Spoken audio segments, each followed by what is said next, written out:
You're listening to the home of all things Lindenwood sports. It's the Lions Den on KCLC HD through the Tower and on the Roar Network YouTube channel.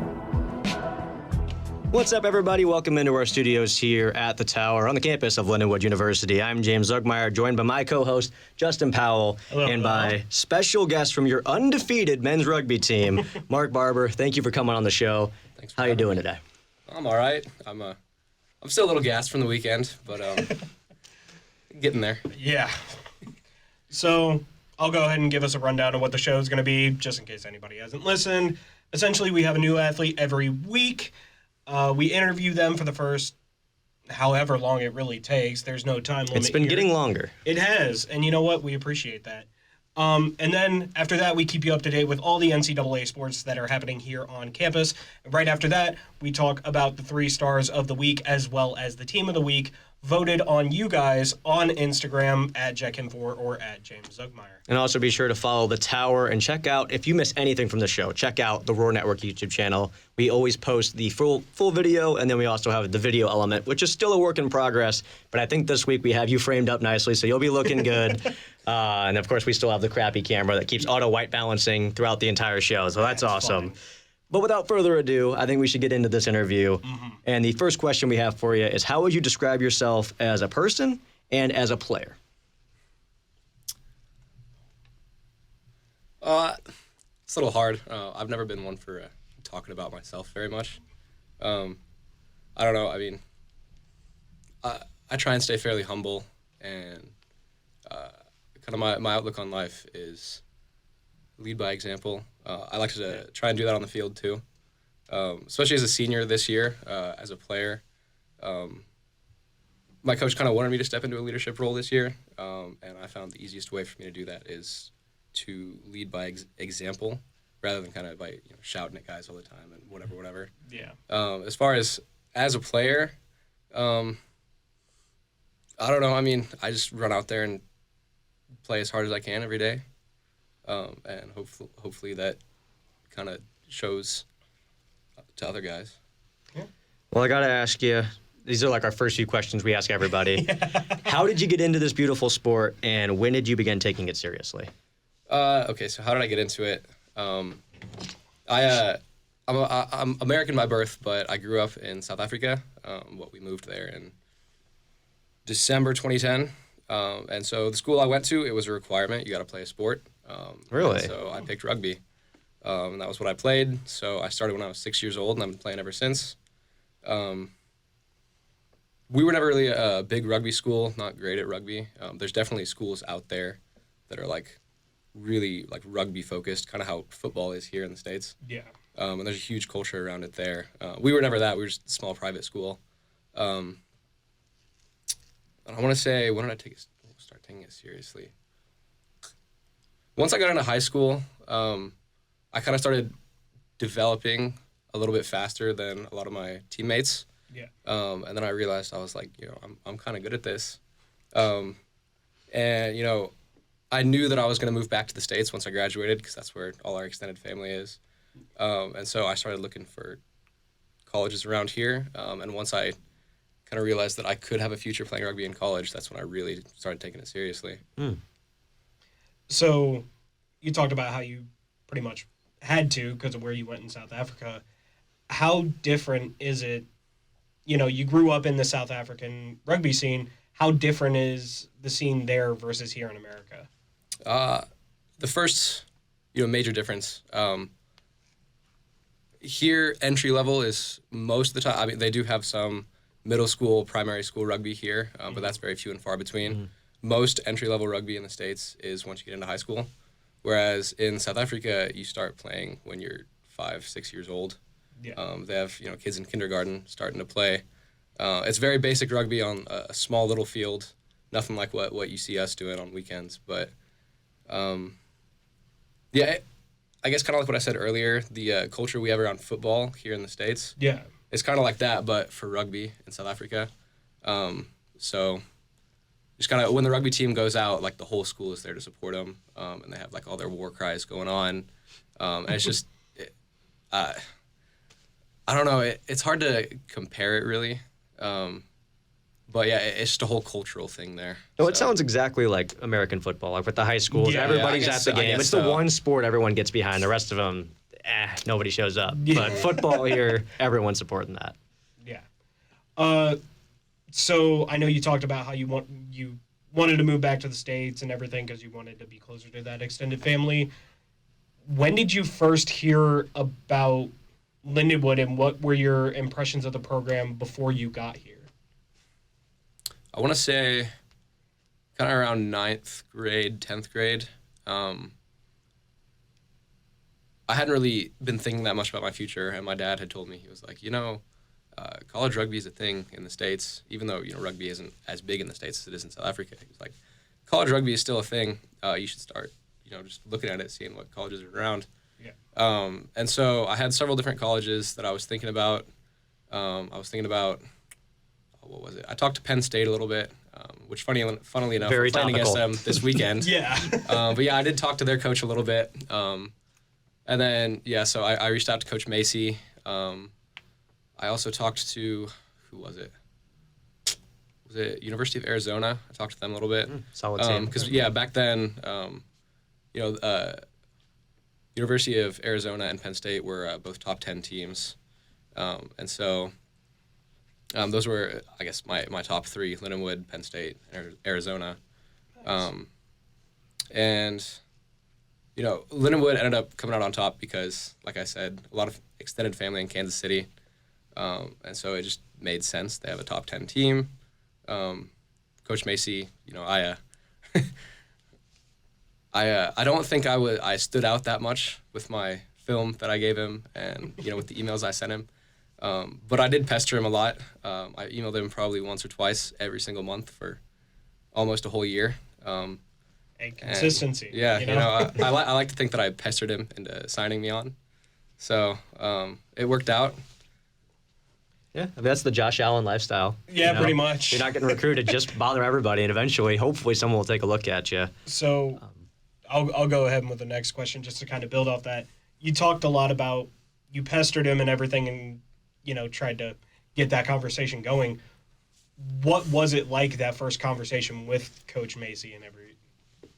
I honestly can't really remember. I do remember sitting in class in high school, sending him emails like from class, and I would get to class, or I'd send him an email, and he wouldn't always respond right away. He's a busy man. Yeah. And so I'd get to class every day. I'd open up my iPad, checking my emails, seeing if he responded, and a lot of it was just kind of asking him questions, trying to get to know more about the program. Just like I said, really just doing whatever I can to get his attention. So, over here in the U.S., everything is structured basically middle school sports, high school sports, college sports. In South Africa, or I guess in other parts of the world, is there another way? Like, where would you go after high school if you don't come stateside for rugby? There's a whole lot of club rugby in South Africa. There's club rugby here too, a lot of men's clubs. So it's the same in South Africa. You can play for clubs. They have the Currie Cup, which is like the South African, I guess, university or college rugby championship. Okay. But I knew that I wasn't going to go to college in South Africa, so that wasn't really one of my options at all. But it's kind of the same here, how your colleges have teams. It's the same there. And then they also have like their, instead of states, they have provinces there. So you can also get into provincial rugby. I was never quite good enough to make it there. So that wasn't an option either. Well, good enough yet. Obviously, you've grown over time being here at Lindenwood. Yeah. So for people, a lot of the questions we're going to ask for, especially with the student life sports that we have on here, is some of these sports people aren't super familiar. Can you explain to people at home what your position is, what those responsibilities are, and are these more specialized where you stay in one position your entire career, or can you move around? Okay. Yeah. So I'll start off by saying that a lot of American sports, it doesn't really matter what number you wear. But in rugby, each number correlates to a specific position. So I always wear number 2. My position is called hooker. I realize that's kind of that's kind of funny for people who aren't familiar with rugby. Yeah. But yeah, so I'm a hooker, and so I guess simply put, my job is if you know what the scrums are, I'm like front and center in the scrum, and I'm called the hooker because when the two teams engage, the scrum half, he's the guy who wears number 9. Yep. He feeds the ball in, and then I have to hook it back with my foot so that we win possession with it. That's where hooker came from. Okay. And then my other main role is throwing the ball in when it goes out of bounds. And that's called a line out when we do that. Other than that, like those are my two, I guess, position-specific roles. And then as far as roles for the rest, like open play, it's not like super specific. I don't know, because on some teams, your coaches want your specific positions to do one thing, and then on other teams, you might have a slightly different role. And so the role that I've kind of fit into is having a high work rate, just kind of being everywhere around the field that I can, trying to make as many hits, have as many impacts as I can. Yeah. And also being able to move the ball smoothly through my hands. So. Yeah, I mean, I appreciate it because I know even with the last broadcast that we did for rugby, we have a lot of people in there that was their first time watching. So, and we have another broadcast coming up. I'll promo that later, but it's small things like that where people in the States don't know about those types of things, and it's always interesting because I know I had to learn a lot about rugby for the last one. Mm-hmm. But as we know, Lindenwood has been a powerhouse for a long time in rugby. Ultimately, it was the school that you chose. You got to come here. When did you know for sure that this was the school you wanted to stick at and, you know, get your degree at? I mean, pretty much as soon as I signed, I knew that I probably wasn't gonna change. I know there are some people who come in and they're like, okay, I'm just gonna try it out. If I don't like it, I'll move schools. That wasn't as much of an option for me. I mean, I probably could have gone that way, but kind of just that was never really an outcome in my head. I never thought about it that way. I was like, all right, this is the school I'm going to for the next 4 years, and I just got to make it work however I can. I was about to say, has anybody ever kind of, you don't have to be specific with the team, but has there ever been any sort of like temptation to go into the portal for another school, or have you just been like, nah, Lindenwood, straight and narrow? Honestly, yeah, for me, I know for some other guys on the team, it's been different, but for me, like I said, the thought really never entered my head. I just kind of got here, and I was like, all right, I'm going to be here for the next 4 years. Never thought about anything else. I mean, I tried to look through, and it's always weird because you're like looking into an athlete's backstory, and they don't know you from Adam. But I swear I saw a game versus McKendree, like your freshman year, where you did get starting time. Like you came off the bench, you were in there for a little bit. Does that help out a little bit too, the fact that you got time on the top team when you're first starting here? Yeah, I mean, if I remember correctly, that game too was at Hunter Stadium. Mm-hmm. It was like 89-0 or something. I can't remember the bad. exact score, but I mean, it was a bad game. Yeah. But yeah, like for us on the rugby team, like your first Hunter game, especially when it's under the lights, a nighttime game, is like a huge experience. And so like getting to do that was like incredible. It was unlike any other atmosphere I've been in before. Yeah. I mean, we don't generally attract the biggest crowds or anything, but just kind of being in a stadium under the lights, it feels different. The anticipation is higher. It's just better. Yeah. Well, we need to change the thing about the crowd. So game coming up Saturday, 7 p.m. It's free to go. If you're listening to this show, send this to your friends, anyone that's interested. It's always a good environment. It's going to be fun. I have one more fun question for you before we move into this season, and I pass it off to Justin. Yeah. Appropriate or not, we know everybody on this team has some type of nickname. Of the appropriate ones, what is your favorite nickname from this team? All right, I think I'm going to go with, one of the boys who just transferred in this year, he's from Guam. His name's Alden, but his nickname is Big Gravy. I don't really know where that came from. I think it's just something that he kind of carried on from before. And I don't know what it is about that nickname, but for the first several months that I knew him, I just had no idea about this nickname. I was just calling him Alden. And then one day, I can't remember where I learned it from. I think it was he added me on Snapchat. And I just saw it said, Big Gravy wants to be your friend. And I had no idea who Big Gravy was. And I was like, I'm not going to add this person back. I don't know who they are. And then a couple days later, Alden's like, yo, you should add me back on Snapchat. And I was like, wait a minute. You Big Gravy? And that's kind of stuck. So now every time I see him, I'm just like, yo, Gravy. So, That's going to be one of the most unique nicknames that I probably heard of for a sports team, Big Gravy. Well, any nickname that has big in front of it's always good. Like, yeah. The Big Dumper, Big Gravy. It just adds something to it. I love that one. So, going into this season, though, you said it was your senior year. Obviously, this is kind of like the go big or go home college year for you. What were the expectations that you set for yourself? And if any, what expectations did Coach Macy kind of put onto you as well? Funnily enough, I actually had a meeting with him at the end of last season, at the end of last spring semester, about this. And I'd kind of set some goals for myself, just some specific goals about, my lineouts, my work rate, stuff like that. And then I kind of opened it up to him. I was like, Coach, what are you expecting from me this in my final season? And like I said earlier, he wanted me to step into a leadership role. And that was kind of the biggest thing he put on me.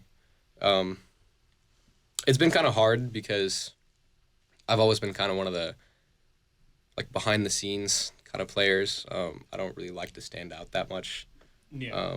And I'm not trying to make a name for myself or anything. I'm just out there trying to have fun and play hard. But I've felt the most comfortable, like I said earlier, trying to lead by example. And I'd like to think that I am making an impact on the team that way. And so that's kind of been my goal going forward. So, I mean, every team needs the glue guy. The guy that, shows up every day, works hard, kind of sets the tone for the team. So, I mean, I respect the hell out of that because that is something that every team needs. And, I mean, you can lead doing that. I know I've been on teams where you don't have a lot of outspoken guys, but as long as somebody's putting in the work, it gets the rest of the team to do it. Yeah.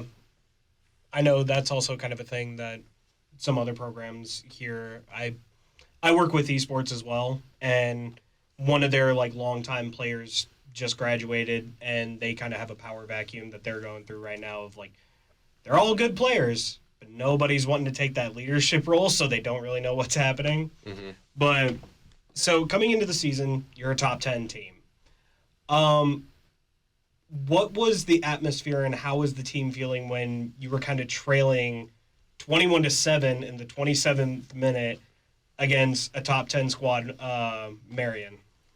So, I think, I'm trying to remember back. That game, we didn't actually put our full first team in that game. Right. Okay. So, I mean, I wasn't on the field. I was on the sideline. But that was really I guess just to put it bluntly, it was where have our standards gone? What's going on here? How is this happening? Yeah. I guess, almost kind of shock. The thought hadn't even entered our mind that could happen. Okay. Almost like that. And so, Coach Macy, he had some words with us afterwards. And it was something we definitely needed to hear. I'm sure they were all encouraging and very positive words. No. Something like that. Yeah. I mean, I looked into that one because I'm still trying to learn the whole landscape of college rugby. You have the NCR squads, and they're a solid NCR team. They're consistently ranked top 10. They're 8-2 this season. What are kind of some of the differences between the NCR and then your D1A college rugby? I'm not the most knowledgeable on this. I guess one example, this isn't NCR, but you have D1A, which is the division we're in, and then you have D1 AA, which I guess that's the division beneath us. Mm-hmm. Okay. But just for example, the weekend before we played against Life, we went out to Knoxville, and we took two teams. So our top squad played against Mary Washington. They're a D1A team. I think they were were they ranked like 11th or 12th? They were somewhere in that range. Yeah, it was like top 15 in there. So they were a solid squad. Yeah. And then our second team played against Tennessee. And so Tennessee, they're in D1 AA. They won their like conference championship last semester, because their championship was at the end of the fall semester, and then D1A championships at the end of this semester in May. So that team won in their division, and our second team beat them 59-0. So that's kind of like the difference between the top division and like the next division down. I'm not entirely sure how NCR fits into all of it. Yeah. Because then I know like there's also Ivy League schools, and they're like in their own division too. I'm not sure how it all fits together. I probably should know that a little bit better, but.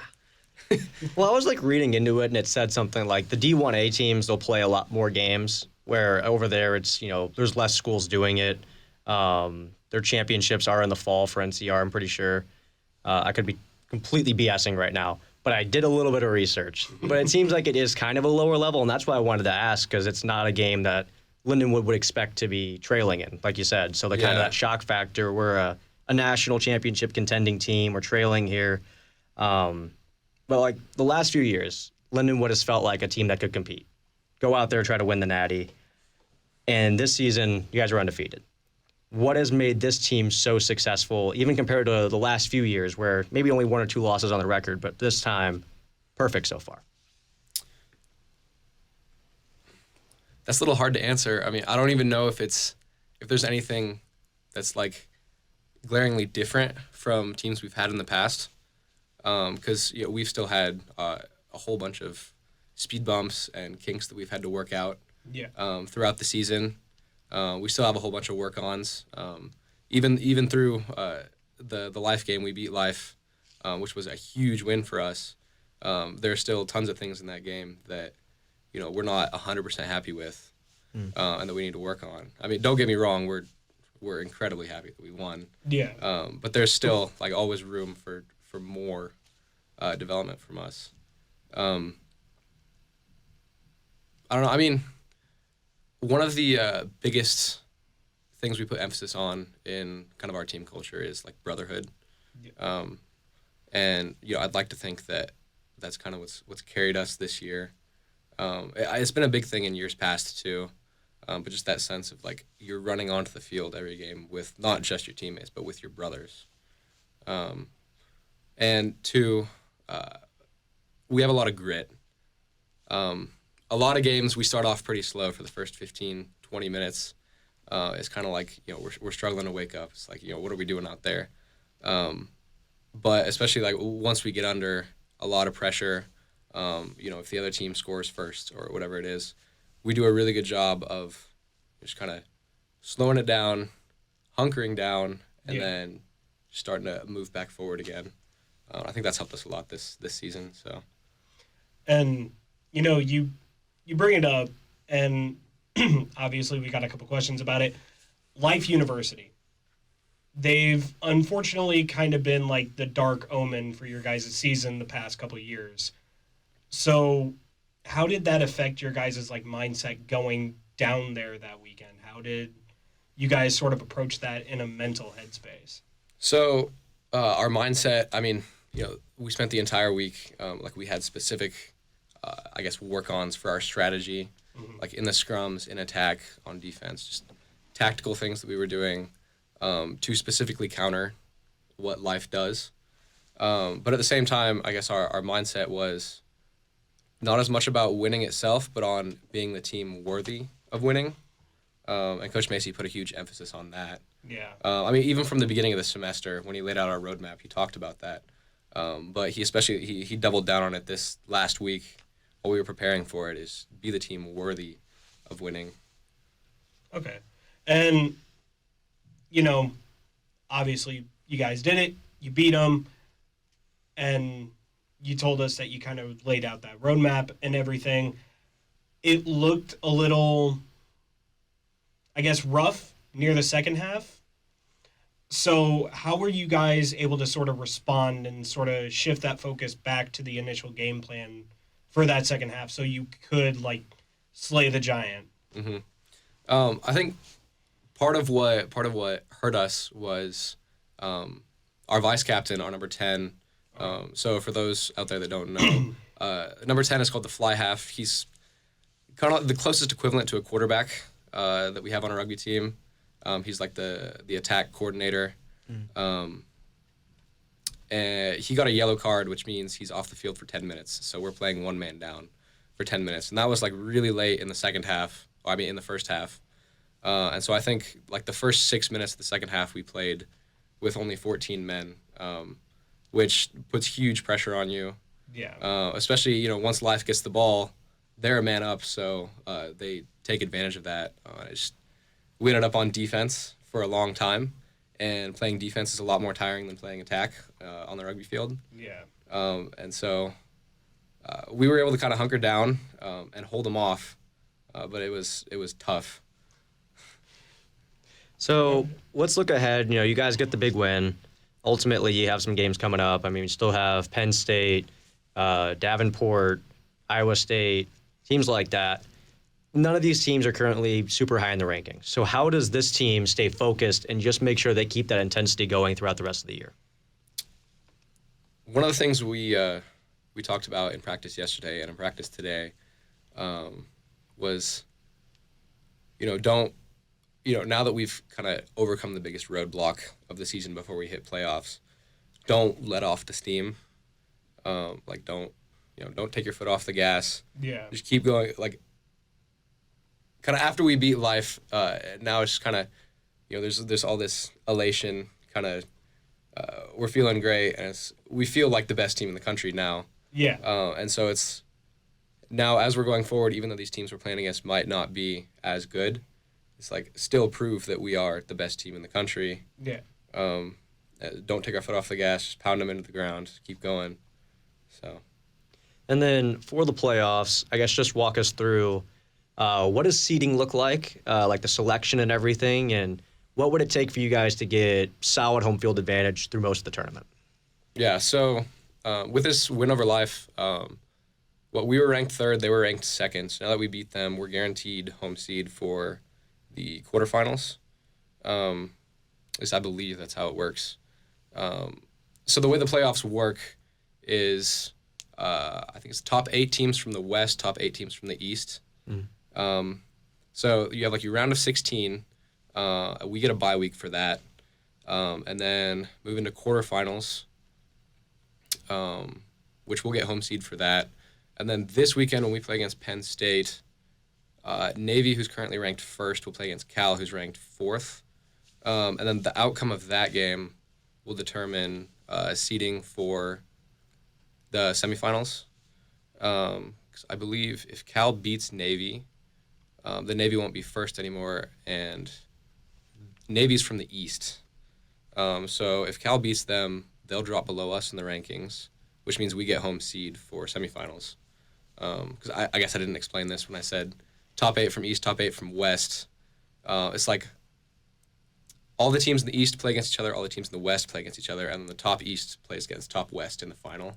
Okay. It's like conferences, essentially. Yeah, so we won't play against any of the teams from the West in playoffs since we're in the East. Now, in regular, regular in-season games, we might travel out to the West and play. Last semester, we went out to Denver. We played against Arizona. But once it comes playoff time, it's East and then West. So is Navy in your guys' conference? Mm-hmm. Okay, so they're kind of the roadblock right now. And then the rest of the games for the rest of the year, those games still matter for seeding, right? I mean, because you lose any of those games, they could bump you down. That's my understanding. Is that correct? Yeah. So I mean, any game we play will still affect the rankings, as long as the team we play against is in D1A. So we still need to be, like I said earlier, going full steam ahead, make sure that we keep our ranking. So it's important because I'm directing and producing these broadcasts that are coming up. And I would like as much home field advantage as possible to get as many opportunities to get you guys on the air. That is honestly the only week that I will ever root for a California team. That is the only week I will ever root for a California team, is that week right there. I mean, is there any other teams I mean, that's a sidetrack. Anyways, let's Yeah.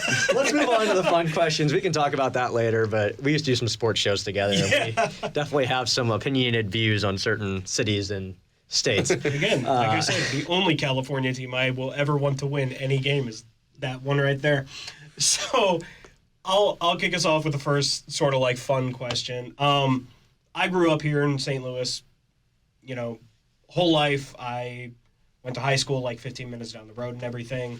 But you grew up in South Africa. I know you said you had family here in Kansas City, and you ultimately moved here in Kansas City. But what are some of the unique places that you've went to here in the St. Louis area? And, I mean, what do you think of the St. Louis area as a whole? I gotta think for a second here, because I mean, okay, so I'll start off with like Italian places that I'm a huge fan of Italian food, and I mean it works perfectly for me because our rugby season is all year round, so I always just need to be getting as many calories as I can. So Italian's perfect for that. I've been to the Hill in St. Louis. I can't remember which restaurant it was that I was at. There's so many good ones. Yeah, You can't go wrong. My gold standard is always getting the chicken Alfredo. It's my first time at any Italian restaurant. I get the chicken Alfredo and I gotta try it out. That way I can kind of like rank. You gotta always have a baseline, no matter what it is. Yeah, I mean, one of my favorites too is the Old Spaghetti Factory. Okay, yeah. Yeah, so that one usually whenever my parents are in town, we'll go get lunch there, dinner there. That's a favorite. I've been to the Science Museum. That was a lot of fun. Let's see, where else have I been in St. Louis? Have you been to Children's Museum yet? I haven't, no. You need to go. I've heard really good things about it. I've just never made the trip out there. Like, it says children's, and there are a lot of like kid-only stuff like in there, but it is still fun for adults to go. Go to the top of the building. There's a bus that's like hanging off of it. You can go sit in the bus. The City Museum, yeah. Or like there's like a decommissioned like plane up there. I can't remember if it's a bomber or not, but you can like explore the plane, like go in the cockpit, sit in the seat, and it's suspended in midair. Yeah, I mean, a bunch of my buddies have gone, and they've told me that I need to go. I've just never been out there. It is on my bucket list, though. Okay. Another thing, Six Flags, that's like a staple for me. As soon as the weather gets nice in the spring, I will go. And then before the weather turns cold in the fall, I will go. It's just, I have to go.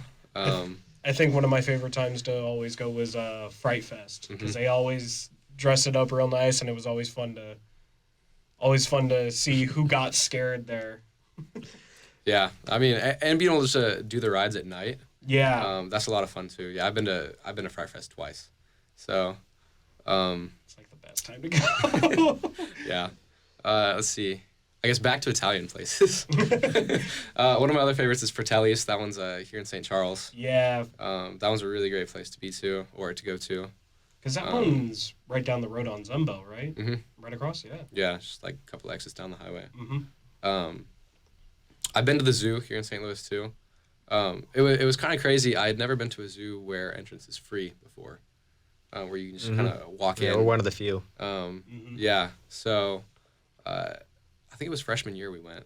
We walked in. It was a lot of fun. I just remember, like, I don't know if saying culture shock is the right thing. I don't think that's the right way to put it, but just like walking into a zoo and it being completely free. Yeah. That was just kind of a big deal for me. Did it kind of make you nervous a little bit? Like you felt like you were breaking a rule or something, just walking in, not a little having to bit, pay? yeah. Yeah. So, I'm trying to think.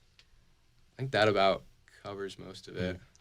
Have you been to Busch? Have you been to a Blues game, Cardinals game? I haven't been to a Cardinals game. I've been to a Blues game before. So one of my buddies who was on the rugby team, he was Canadian, from Calgary. Okay. And so one year when the Blues played the Flames, he went out there, and he was wearing his Flames jersey, and he was like the one speck of red in a sea of blue in the stands. Yeah. And I was proud to be sitting next to him for that. I mean, I don't watch hockey that often. I really enjoy watching it. I just don't watch it that often. Just because it's a physical sport. Yeah. And I like watching people hit each other on the ice. And it's just so fast paced too. But anyway, yeah. So we went to the Blues versus Flames game. I haven't been to a Cardinals game yet.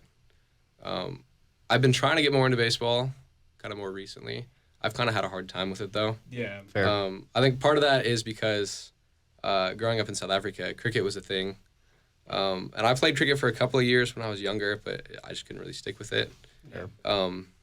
And baseball is kind of like the closest American equivalent to cricket. Yeah. And so kind of, I guess my boredom or my distaste of cricket kind of bled over to baseball.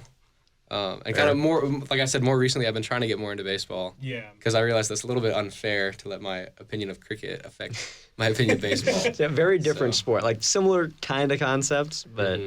I'm one other thing I just have to ask because I'm a big advocate for it. Have you been to a Battlehawks game like St. Louis football? I know you're from Kansas City. You had the Chiefs and everything, so I don't know if you go watch football normally, but have you thought about going to like a spring football game? I haven't. No, I haven't been. I mean, topic of football. Sorry to any football fans out there. I have zero interest in football. Fair. You know what? That's valid. I mean, take your pads off. Hey, that's fair. I can't blame you for that one. The science has shown too, if you take the pads off, there's actually going to be less head injuries because they're going to slow down before contact. Yeah. That is, the science on that is, if they were to actually play with less pads, there would be less injury. Of course, you're still going to have them in some spots. I understand that, But I will also say, not sponsored, but you talk about having to get your calories up. The Cardinals have that $30 baseball ticket now where you get unlimited concessions till like the middle of the 8th inning. So it's like free fries, free chicken tenders, popcorn, the whole works till like the middle of the 8th. because they're going to be bad. And they want people to show up. And I love that deal. And everyone's talking about it, too. It's like the talk of the town on MLB Twitter right now. It's like, oh, my gosh, look at what the Cardinals are doing. So I recommend that. But we're talking about a lot about food. We got a few more fun questions. This one's not listed. Evans or Spellman? Spellman. Ooh. Spellman.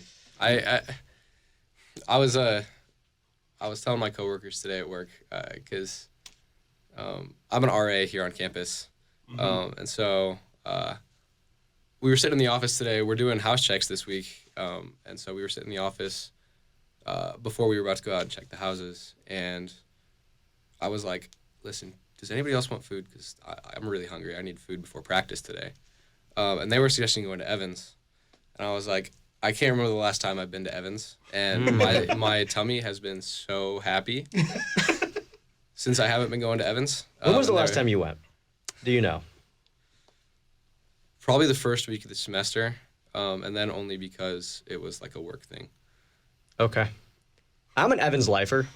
And I feel like the athletes are missing out on it because you go to Spellman, right? You only have so many dining dollars, so many meal swipes. Evans, it's unlimited. That is a valid point. And they have you milk. can get as much food as you want. Yeah, and it's not always bad. I think I've just had bad experiences with it, and my stomach doesn't always agree with it. Yeah. But I live in a house on campus, and I have a kitchen, and so I just find myself cooking my own food. Nice. I'll Very nice. get most days I'll only get one meal from Spellman. Okay. I barely used any of my dining dollars, which is probably not a good thing. Snack rate end of the semester. You've got like 8 weeks left after this week. You're fine. Don't Burn 'em start all that through- countdown. Burn them all through like Starbucks or energy drinks or whatever at the little shop up there. They'll be gone before you know Yeah. it. Oh, so you mentioned house checks. You didn't happen to check out Patma today, did you? At like 8 in the morning? I did. You woke me up. That was my house. You checked my room. I know. I didn't recognize because I just woke up. I'm like, just come in. I don't care who you are. Get in here, get it over with. I remember that check because we felt really bad because we had to start house checks at 8 a.m. this morning, and we were like, it's a rainy morning, so we don't want to be walking from house to house in the rain. And most people are still going to be asleep unless they have early classes. And we feel really bad. Like, in the first place, we feel really bad about, like, entering people's houses. Yeah. And then on top of that, we're going to be waking people up. I remember, like, I walked into your room, and I was like, I'm so sorry. And you were like, no, at least I think it was you. It might have been somebody else. But what are you were like, oh, it's fine. You got your job to do. That was me. Yeah, that was okay. me. I was going to say. I was like, I don't fault you guys. You guys got Yeah, I felt really bad, but you were like, you got your job to do. I don't blame you. And I was like, I really appreciate that. It's gotta suck for you guys, not only because you probably got to be up and at work like an hour before you even go do those checks so you know where you're going and stuff like that, So you're probably starting your morning at like 6 a.m. for the room checks to happen at 8, right? Well, my morning actually started even earlier because I guess this is kind of going a little off topic here. I'm taking an internship this semester too. I'm one of the intern strength coaches in the field house. Nice. Very nice. And so Tuesday mornings from 6:30 to 7:30, I work with beach volleyball. Okay. So I was up at 5 this morning, then worked with them, and then I got off. I had just enough time to run to QT, get some breakfast, and then straight into the office. We started house checks, waking people up, feeling really bad about it. So To be fair, so I normally get up at 7:30 in the morning. I've been pretty good about it. Last night, I was trying to learn how to code, and I was coding something. I was up till like 2 a.m., which is not my norm. And I ignored my alarm, and then I heard the knocking, and I'm like, oh, man. Like, if I was up at my normal time, it would not have been an issue, but... okay. No. I remember my wife, she was an RA, but she was up at Truman State University. And obviously, I can't assume his house was all that bad, but I'm assuming you've seen some wild places before. Oh yeah, I mean, I'm not sure how much of it I should get into or Don't. am allowed No, to we get into. don't got to get into Don't do it. details, but But- I'm sure you've seen like stuff that you're wondering like what sort of rabid animal kind of ran through. Oh yeah, I mean, like the smells walking into some of these houses. Just suffice to say, I don't understand how some people can live like this. That's fair. I mean, there was one house we walked into today, and the resident there, she was like, "Oh, I'm sorry, this place is a mess." And we were looking around like, "Are you kidding me? Like, this looks like a palace compared to some of the houses we walked in." You know, like, How were we? Were we okay? yeah, it was fine. I mean, like, there's a difference between it being like dirty and it being like a little bit messy. Yeah. Like my house, my room is the same way. I have a busy schedule and I'm not like a clean freak, so I'm not that worried about like, you know, everything being put in its right place. There might be a couple of clothes laying around. There's nothing wrong with that.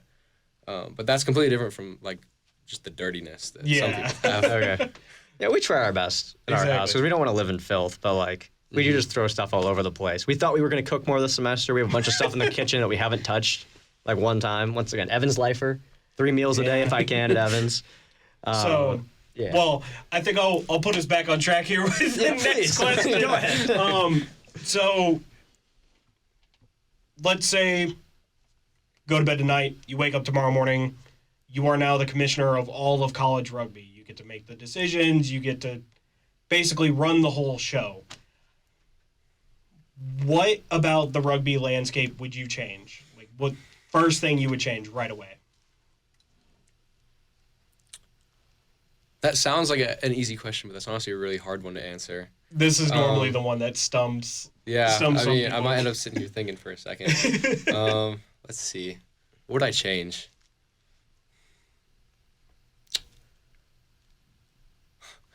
I'd probably advocate for higher quality refs. You know, that's I've fair. heard that. I have heard that. Because, I mean, okay, so I guess maybe it's a little bit cliche. Players always complaining about refs when things don't go their way. But it's fairly consistent for us that maybe the referees aren't like bad, but it's just like you can't be missing this many calls when they're like super obvious. Yeah. And I mean, it is harder in rugby than it might be in some other sports. Because like the play is continuous, it doesn't stop.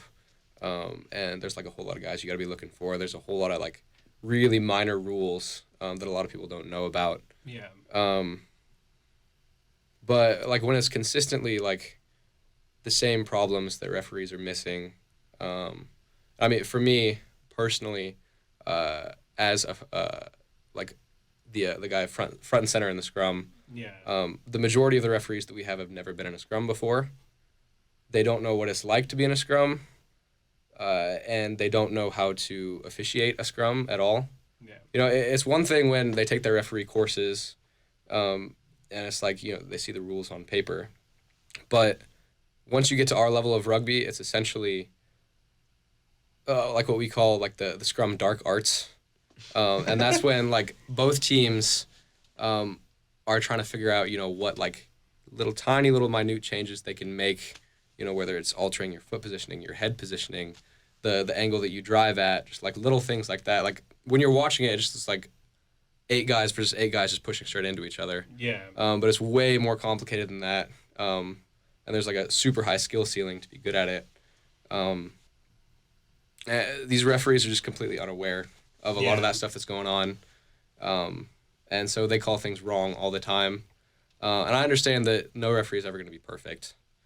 I'm not saying that they should be, but it is really annoying when like game after game, they're just getting things wrong that really are fairly simple to see. Yeah, I will say the rugby broadcast that we did last semester, while we were like, I was just doing audio and he was directing, but we were sitting there watching the game and everything, and the amount of times that they'd call something and then it would happen 2 minutes later, but they would never say anything. And then another like minute later, it happens again, but for that team, and then they call it again. It's like there was just inconsistency. Yeah, inconsistencies, and I definitely saw that. I think the only one that I saw that got called right on the spot is, I can't remember. He was running towards the sideline, and like Arkansas like checked him right in the head, and where he like shot back hard. I remember. And they actually called that on him, and I was like, see, that's one that you just can't miss, though. And it looked for a minute like they were going to miss that call. Yeah. Now, how would you feel? I feel like if I was commissioner of a sport that I've never played before, by the way, but if I was commissioner, somehow NCAA Division I it, set it up into Div 1, D2, D3 like the rest of the sports. I understand Title IX's a thing. This is all hypothetical anyways.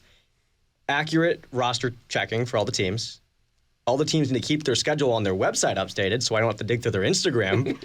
Penn State, Arkansas State, please, for the future of everyone working BEA, do not make them go through what I'm going through. And like just things being updated faster, because finding information and getting in contact with people has been a whole thing. Just like the behind the scenes, the communication of everything. Mm-hmm. I will say, communication though with your guys' rugby program, A+. Oh, phenomenal. Yeah, 1,000,000%. And because we obviously emailed your coach to ask you to come on here, I got a response within like 30 minutes. And anytime that I emailed him back and forth, it was just a continuous conversation. And He's a Lindenwood, great guy. Great communication. But yeah, like he said, Arkansas, Penn State needs to kind of learn by example there. Yeah, I'm having to like dig through Instagram posts from several years ago to figure out who's on the roster. It's like that. No. Penn State, I have emailed several times. I have not heard back yet. So hopefully, at some point, I might have to just talk to coach and be like, "Hey, can you email their coach?" Because they're not responding. Yeah. Anyways, that was a long tangent. Yeah. We got 2 more questions for you. What is your major, and what are your plans beyond college? So right now, I'm an exercise science major with a minor in coaching. Okay. I don't really have anything set in stone, but I'd like to get into coaching, preferably at high school or collegiate level rugby. And I want to be a rugby coach. Last summer, I got some experience with an internship. There's a rugby club in Kansas City, the Kansas City Blues. I was their, under 18 high school academy coach over the summer. I had a lot of fun with that. Yeah. And so that was kind of like, I got some experience coaching on the field. And then this semester, I am, like I said, doing my strength coach internship in the field house. So my comparison is kind of coaching on the field versus coaching in the gym. Yeah. Seeing, would I want to be like an actual sports coach or more of a strength coach? And so I'm still kind of trying to decide there, weighing the pros and cons for both. Yeah. Because, rugby, weightlifting, like developing strength and power in the gym is a huge part of being a good rugby athlete. Yeah. And so, I think it's helpful either way to have some knowledge in both areas. Yeah. Whether I want to be a coach in the gym, it's helpful if I have some knowledge about coaching on the field, or if I want to be a coach on the field, it's helpful to know about what they should be doing in the gym. But yeah, for sure, I want to be a rugby coach. Okay. I just don't have anything set in stone yet.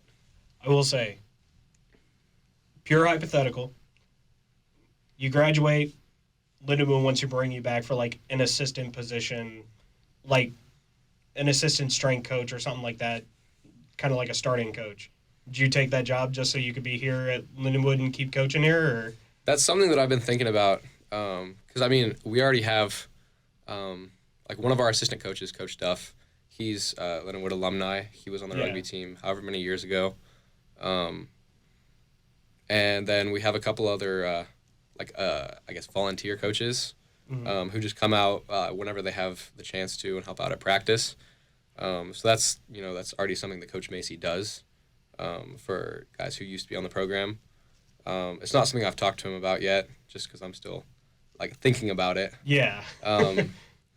As far as, like, being a strength coach, coming back being a strength coach, that would be a little bit more complicated. I mean, I'd have to go get my CSCS certification. Okay. And I think I'd have to spend some time as, like, a GA in the gym.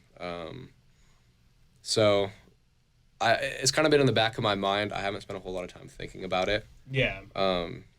Most of my energy this semester has been spent on just trying to stay afloat with a busy schedule and trying to keep my body healthy and energized on the field. So.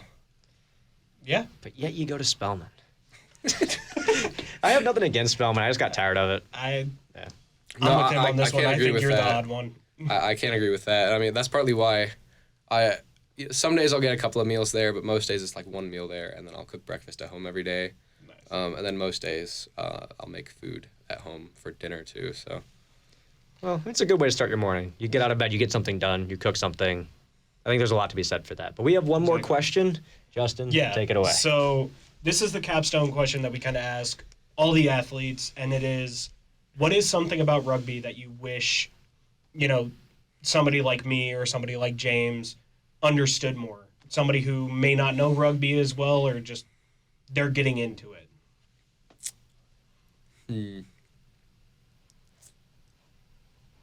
I guess I could say, on paper, or I guess to the untrained eye, rugby just kind of looks like guys running at each other. But something that I've learned, especially since playing at a higher level here, because coming to Lindenwood, it was like a huge jump up from what I was doing at high school level, as far as like just what they expect out of us, and the development that I'm getting here, is that like the better you get at rugby, the more you realize, how do I put this? It's like the better you get at rugby, the more you realize that like it's more complicated than it looks. Yeah. And it's like, as I've been developing over these last 4 years, I've just been learning more and more that like I've been seeing more on the field.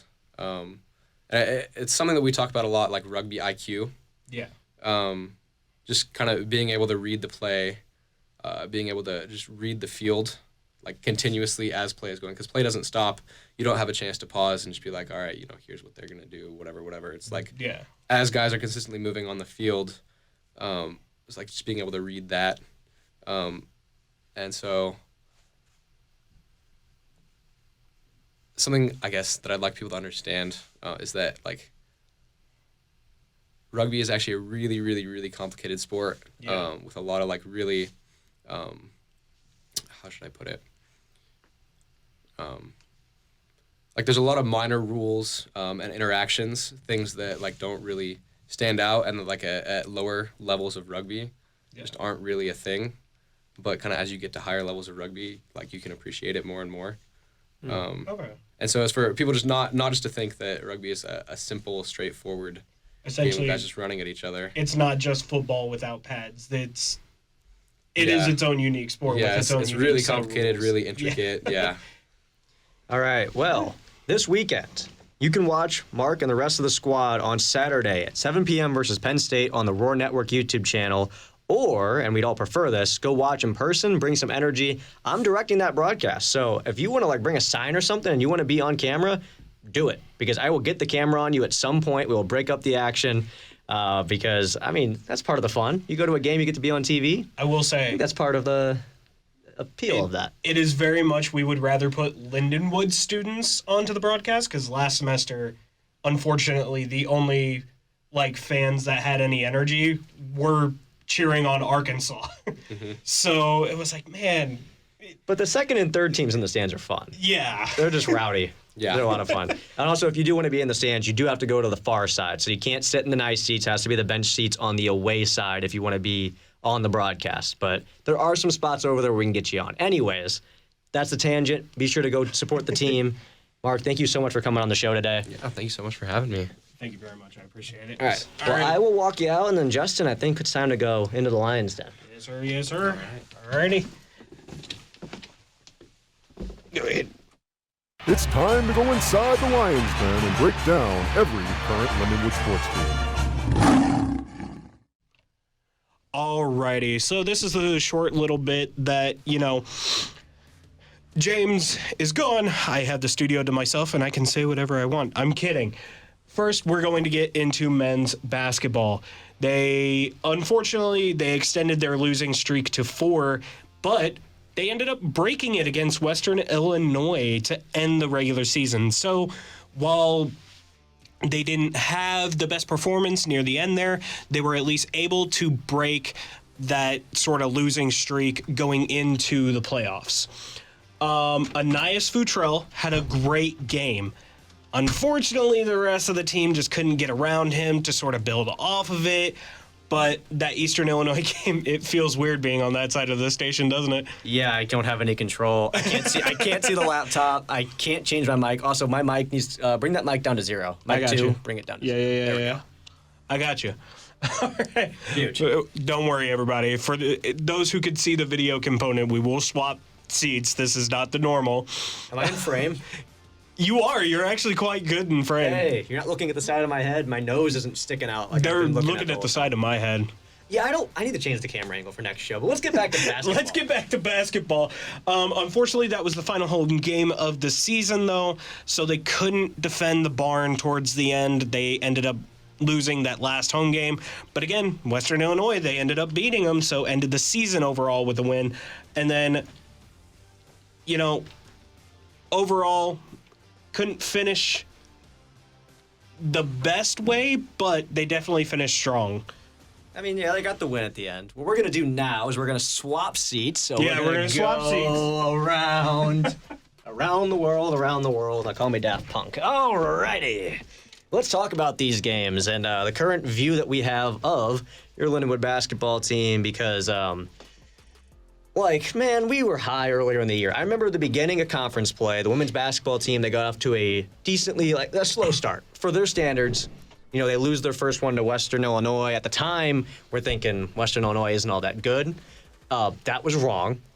The men's basketball team, off to that really hot start, they have a winning record. We're all excited. And then from there, it was just a lot of, okay, you get some wins, and then you lose some ones maybe you shouldn't lose. And then for a while there, it was, okay, we're beating up on all the crap teams, but the good teams in the conference are giving us a bit of a fight. Yeah. And then towards the end, it just fell apart. Everything fell apart. This team was not playing consistent, simple basketball. Yeah. Like, the basic parts of the game were getting away from them. They were playing as individuals. I think there was a lot more ball movement and a lot more passing in the early part of the season. And towards the end, maybe the guys got tired. Maybe it was that mental drain, that strain of playing all these games. There just isn't as much going on. The offense is not as complicated as it was. And the fact that they're not moving it around as much. It's a lot of just like ISO, hey, we're going to run the shot clock down and nothing's open, and we're going to drive to the basket and hope and pray. Yeah. Or we're going to chuck up the worst three-point attempt you've seen in your life. Or it is a good shot, but it's not one of your good shooters, which you don't have an abundance of. So unless it's Ania shooting the three, there's question marks of whether or not that thing's going in. Yeah. So right now, they're kind of like a first-round exit type of team to me. I don't look at this team and say, wow, they're going to go far in the tournament because they are missing some pieces. They're not going to be as well rested as other teams because they don't have a deep bench. And historically, this team has not done the best in the tournament, although they haven't exactly been a high seed coming into any of them. Yeah. We'll go ahead and get into the predictions. So I will give the date and time first so you know where to either go, which, sorry, you're probably not going to be able to go. But Yeah, they could. where you can watch and what time you can watch. Well, okay, if you want to drive to the Ford Center in Evansville, Indiana, it's not terribly far, but I don't know, 4 hours away. Yeah, I'd give it Roughly, 4 hours. Yeah. You got to drive through the most boringest of states to get there, and that's Illinois. And Indiana. Yeah, and Indiana. Say Indiana's more boring. Sure. Anyway. Your opinion. So they actually play tomorrow night at 8:30 p.m. They play number 7 Little Rock at the Ford Center, or on ESPN Plus is where you can watch them. Or, and this is a first for KCLC, at least in a long time, we will have men's, women's, and men's hockey games on KCLC over the next week. Full tournament coverage, going on the road for all of that. It's going to be a fun experience. I think for all the guys that are traveling, I'm board hopping the women's game on Friday. So all of these games upcoming, you should be able to tune in on KCLC HD1 or on HD2, which is on the website. It's the station that's right in front of ours. It doesn't get a lot of coverage. Yeah. But there's going to be some games that have to start on HD2 because games on HD1 are ending. Who's going on the road for those? Zach Zook, Truman Griesel, Michael Wagon-Connect. So just a lot of Lindenwood media people. Oh, wow. Okay. Yeah, it's going to be a big thing. I know I'm looking forward to it. I know they're really looking forward to the experience. And if you want to watch any of these games, either be on KCLC HD1 or HD2, The Experience. I would have loved to have gone to those. But anyway, that's where you can watch it, hear it, be at. All that is 8:30 tomorrow night. My prediction, we're at least going to win. We're going to win this one. I think we beat Little Rock. This is a tiebreaker between them, and both wins on either side were pretty evenly distributed. They were good close games. Neither one was like a blowout, but neither one was like a super close game. However, Little Rock is not good. They're like, I won't say they're the absolute worst. Because they're not. They're not. But they're the worst in this tournament. I mean, by momentum's sake, maybe. Because, like, talent-wise, they're not the best team. Yeah. And they don't have a lot of momentum coming in. I get what you're coming from with the win. You know, And one thing I do also want to mention that I factored in, they're 5-13 while not at home. So neutral site, though.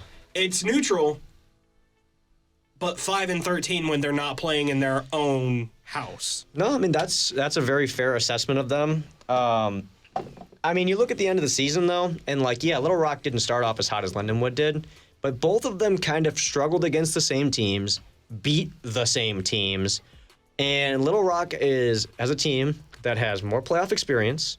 You look at them over the last 3 years in the first round of the tournament, they are 3-0. And that's at varying seeds. You know, high seeds, low seeds, whatever. Also, you look like the sun right now. Next time it's your turn to talk, I gotta fix that. You are glowing. I think you were glowing last time too, and then you'd move and it would get dark. Anyways, this is just a time where Lindenwood does not have momentum. This is the team they've struggled against, even though there is a talent disparity, it seems. Yeah. Because Little Rock is so big. And I think there's something to be said for a team that can play bully ball in the playoffs versus a team that needs one player on their team to go crazy. Because if Aeneas Futrell does not shoot crazy from three or put up a bunch of points, Lindenwood doesn't have a chance because some of the other guys, whether it because of lingering injuries or just teams figuring them out or scheming around, other guys haven't been able to step up as much, and it's become the Aeneas Futrell show, where Little Rock is a bit more spread out. You know, that's fair. So I don't think you officially said it. However, I don't think we're going to win, unfortunately. okay. Well, that was men's basketball. Why don't we get into women's basketball, which is a completely different story than this men's team, by the way. Like, opposite side of a whole other coin. 24-7 as their final record and ending the season as regular season champions in the OVC for the first time. That is amazing for this program. I know whenever we talked to Alicia Jones earlier in the season, she was very enthusiastic about this team, very enthusiastic about this coach, and said that this is very much a tournament-winning team. Boy, howdy, does it look like it. They look amazing. And for her work and her outstanding performance in the season, head coach Amy Egan actually got a contract extension, too. Really? Yeah, on her Instagram, her and her talent agency posted it. She is going to be with Lindenwood for another few years. She got a contract extension. Very nice. So this is not a one and done thing. This is she won the regular season with this team, and Lindenwood went, we want her. Pretty good, yeah. We want her. So they are keeping her. They are retaining head coach Amy Egan. Thank you. Yeah, Thank you. Coach. Thank you. Coach loyalty is very hard to find at the mid-major level. Exactly. Because once you start winning, you start looking for bigger jobs. And I'm sure there's a lot of schools that would love to have her. But clearly, there's something about this school that she likes, and they came to an agreement. I'm really happy about that. Also, some lore for the Western Illinois game. Now, I heard this from somebody. Take it with a grain of salt. But what I heard was that the AD from Western Illinois gave Western Illinois the trophy, the straight-up OVC trophy, before the game because they'd already technically clinched, but now they have to share. So I think that's really funny that before the game even starts, I think it was the day before, here's the trophy. Oh, sorry, actually, that's going to have Lindenwood's name on it too now. I was wondering about that because Western Illinois, they get it solely if they win. However, if they lose, they have to share it. So either way, yeah, Western Illinois had it in the bag. But you watch all the promo videos of after the game, after Lindenwood beat them, of course, and you see Lindenwood has the trophy in the locker room, like they're celebrating with the trophy. And I'm like, Western Illinois is also posting pictures of them with the trophy. Mm-hmm. Did they, give it to Western Illinois and then, 15 minutes later, hey, give me that. Probably. Go get it to That's probably what they did. Or they have, two. It doesn't necessarily matter, and I think it's great that Lindenwood could put a banner up for this. Oh, yeah. But realistically, it is a regular season championship, and what lies ahead is more important. Very much so. You have an 8-game win streak going into the playoffs. You win your first ever regular season title. Unfortunately, they're still going to be the 2 seed just because of some tiebreakers there. Mm-hmm. But that last game was not the best game Lindenwood's played. As a matter of fact, it was the worst three-point shooting day of the season for Lindenwood. They shot 11% from 3 in that game. This is a team that's been consistently top 5 in the nation all year in shooting the 3 ball. They didn't have it. Most of the categories in this one, from turnovers to steals to points off of turnovers, went in Western Illinois' favor. They got more shots off. They shot at a higher percentage. Lindenwood found a way to win. Yeah. It helps that the other team's star player, Mia Nicastro, was super slow to start the game. Just could not make a shot. But at the end of the day, they were able to rebound a little bit better than their opponent. They played pretty good defense. They found a way to win. Yeah. Yeah, they didn't have a good fourth quarter. No, they really couldn't shoot the basketball. And maybe this is something that goes into the playoffs and becomes a problem because I've noticed with Lindenwood this year that you don't really have a true center. Like last year you did. You had a very tall center that just was a center and could just sit underneath the basket. And right now you're relying on Brooke Coffey to make some moves, some shimmies, some shakes, some good post moves down there. Mm-hmm. When they're not making the threes, the other teams don't have to respect it, and then they can kind of crash down in the paint. Yeah. So that is a concern that I have. It's the only concern I have because the team is deep. I believe they're healthy. Everybody's contributing. Everybody looks good. I'm seeing them put extra work in. Last night when I was going by the gym, saw ladies in there that didn't have to be in there. Seeing that with the men's side, too. Seeing people working after hours on the shooting machine and the shooting gun. So I like this team. I like everything about them, and I'm really excited for this tournament. I just wish I could be there because I'm not going to lie. If I didn't have what I had planned for this weekend, I think we'd be taking a road trip down to the OVC tournament and we'd be going. You would. I still got rugby to do. Well, that's Friday night. We go down Saturday. What? Yeah. No, Saturday night's the rugby game.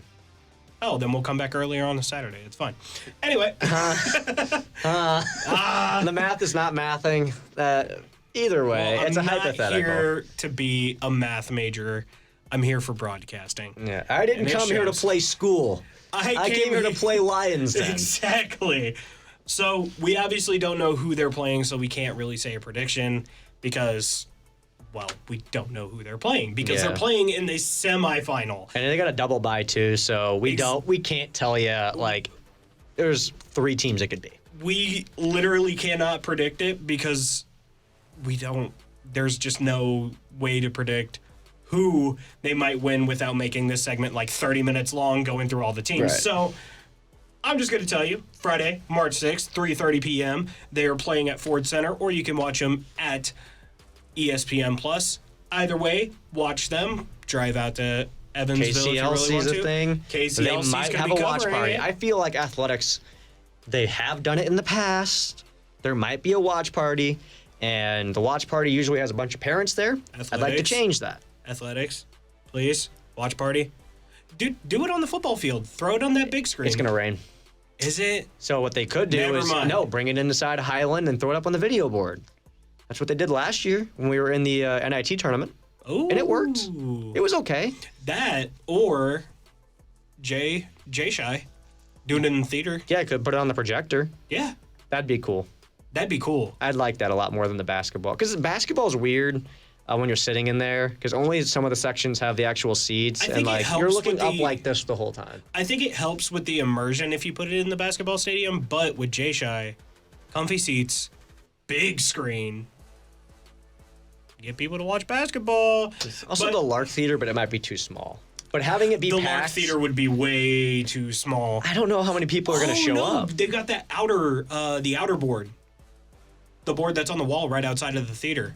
That normally just has like stuff on it, so they could have it there and they could have it in the theater too. We have all sorts of ideas. We have all the ideas. If you want to do a watch party, steal one of our ideas, organize it yourself. It'd be a great time. All So, right. but that's Friday, March 6th at 3:30. Now, Hockey. hockey. There is not much to say about hockey because nothing has really happened in the past week. They had their outdoor game, I know, and it was kind of a scrimmage game. It wasn't like an actual for record game. Their season doesn't, continue. Like the playoffs don't start until Thursday, March 5th. That is this Thursday at 7 p.m. at the Centene Ice Center against Long Island University. But I do want to throw this out here as sort of cool news for the men's ice hockey team. Lions Den guest Giovanni Morno earned rookie and player of the year, and Nolan Seed earned the defenseman of the year for independent hockey. So Very nice. very nice. Yeah, congratulations to them. Exactly. Okay, so got this tournament coming up. Most of the teams here, or every team here, Lindenwood has played this season. It's a bunch of independent teams. Most of these teams, compared to the rest of the country, are not the best. yeah. The seating and everything was not set up by RPI. They're still using the old metric, which I'm not a fan of. There's a reason why we're going away from that. They have not switched over yet. So Lindenwood will be the 2 seed in this one. And this season we are 6-4 against the teams that we're going to be playing. I feel like we have the most talented team, but we've said that a lot over the last several series, and something always seems to get in the way. But this is different. This is playoffs. This is win or go home. And it's no longer the end of the season where you're like, oh, we're almost there. That's a bad team on the schedule. It's Yeah. like a little bit of a reset. Go out there, and it's win or go home. Exactly. So I know I don't have it written down. However, I will say I do think we are going to win this Long Island game. I think that this hockey team, while we may have, given some trouble to the team, or at least I have with my analysis of going I'm perfectly going to 500. rephrase this right away because I'm going to let you finish that. Yeah. We're not giving trouble. It's legitimately just a legit statistical analysis. The Yeah. eye test, everything. It hasn't been unfair criticism because we've also given them their flowers. Oh, So yeah. I do want to make that clear. But even with this team going perfectly 500 towards the end of the season, like 1 win, 1 loss, even in the exhibition games towards the end, against a team like LIU, I think, especially since it's only one game, they've got it. I think this is an easy win for Lindenwood. It may come down to the wire, but ultimately, give me the win for Lindenwood, and I'll also put that down here so that way we can track it for, records and such. It's a darn shame that you put a win, because that means I automatically lose the prediction game, because I'm going with a win as well. I mean, you got Long Island. They've lost 5 of their last 6, including losing 3 of 4 versus Stonehill. Ooh. They had a rough go of it to finish their season. They split with us earlier in the year, but the game that they won versus us, Lindenwood took a lot of penalties. So if we just stay out of the box and play good, consistent hockey, and play smart hockey, I understand it's the playoffs. This is the first time Lindenwood's really had an opportunity to do something like this. Got to keep emotions in check and play smart and stay out of the box. But I think we're going to win as long as we do that. Well, we're going to go to this next sport, and this is actually the final week that we are going to be covering this sport because our season has unfortunately ended. And that is women's hockey. Now, we didn't start covering women's hockey until a little bit later in the season, but James is going to touch on that in his analysis, so I'm not going to really say much about that other than I have been really optimistic about this team, and I am really happy with how far that they went. They have performed well, they have done well, they're great. Unfortunately, though, Mercyhurst, kind of like James said last week, they had our number. And they continued to have our number in the playoffs whenever we met them. The only thing that is really good out of this, though, both games were 1 goal losses. And the second one went to double OT and was a 1-goal loss. So while they may have had our number, the Lindenwood Lions, for their women's ice hockey team, fought to the bitter end for this. So while, yes, it is a loss is a loss, these are hard fought losses. These are not anything to shy away from. I think ultimately, with everything you have done and will continue to do with this team, I think this is very much a learning and growing opportunity more than it is something to look down on, especially since the best record for this program, first playoff win in years. I have nothing but nice things to say about this women's ice hockey team. They ended their season on a very high note for this program. Yeah, as I said last week, we picked up this team this year and started covering them when they were 7-16-2. Mm-hmm. And they played their butts off down the stretch of the season. They played winning hockey. They played hard hockey. This was not the same team. This was a motivated, inspired squad that was giving the other team everything they had every single night. And exactly. You look at this season, they played 4 games in a row versus Mercyhurst, and the average goal differential in those games was -2.5. So the average difference between the teams was 2.5 goals. Mm-hmm. Those aren't necessarily close. They did lose by 9 in one of those games, which really skews the numbers. Yeah. But you look at this series, they stayed out of the box. Madison Botel, who I did not think was going to be a playoff starter. You look at her numbers from the beginning of the season, young, unproven goalie, struggled a bit. She really figured it out towards the end. She really kept us in this whole series. And then you look at the team giving up their body, 44 block shots in game 2. They really improved in a lot of categories. Oh, yeah. But as the athlete we had on here, Molly Henderson, she mentioned it. Special teams kind of killed them this season. They went 0 for 6 in the power play in this series. That's what killed them. When you're playing a team that's better than you got to take advantage of those opportunities. And I mean, they stayed out of the box. I mean, they didn't give the other team, they didn't give Mercyhurst too many chances, but even then, they were able to capitalize on a few. Yeah. And that was the real difference here. So, like you said, we're both proud. We're really happy with how the season ended. And I think this is not only that learning moment, but also a recruiting moment, saying we are relevant within the AHA. We can take teams to this level. If you want to be on a team that fights hard every single day and is able to grind out something and start from the bottom, really come here and build something. Be part of the start of this program, essentially. Be part of the start of this winning culture. Because,